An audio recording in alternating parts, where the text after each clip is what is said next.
The answer to the question everybody wants to know. Gordon, what's your decision? In this fall, it's very tough. In this fall, I'm going to take my talents to StarCraft 2 and join the IGN Pro League. The IPL? That was the conclusion you woke up with this morning? That was the conclusion I woke up with this morning. Gordon Hayward has announced he's going to play for the Boston Celtics over the Utah Jazz and the Miami Heat. Now, Hayward has agreed to sign a max deal with the Celtics, according to sources, worth $127 million over 4 years. He shared his decision in an article on the Players Tribune titled, "Thank You, Utah." Tyler, now with Hayward in the mix for the Celtics, is he the missing piece the Celtics needed in order to overtake the Cavaliers? No.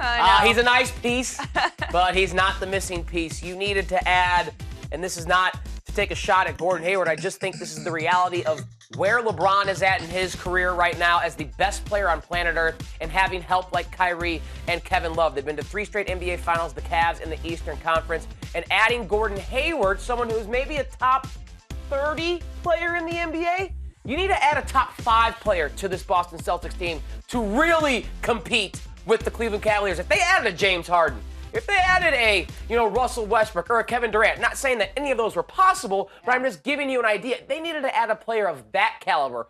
Or you could have added a Gordon Hayward and a Paul George, or a Gordon Hayward, and a Jimmy Butler via trade. So the fact that Danny Ainge decided to hold on to the young assets and the draft assets rather than use those to try and deal for another impact player.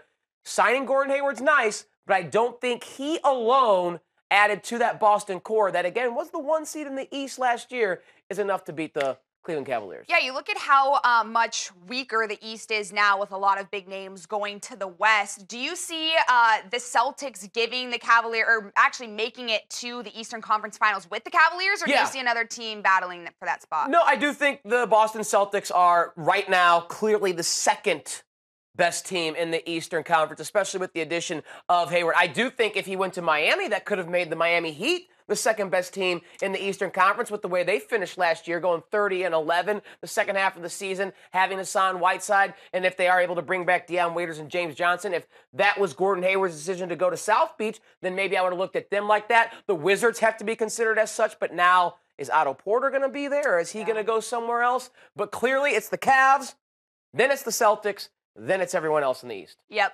It seems like Gordon Hayward has been that missing piece you mentioned for maybe the Heat or the Celtics, that they could take them to that next level, but still probably not enough to take over the Cavaliers. Let us know what you think. Visit us at 120 Sports. Was Gordon Hayward enough? We'll see.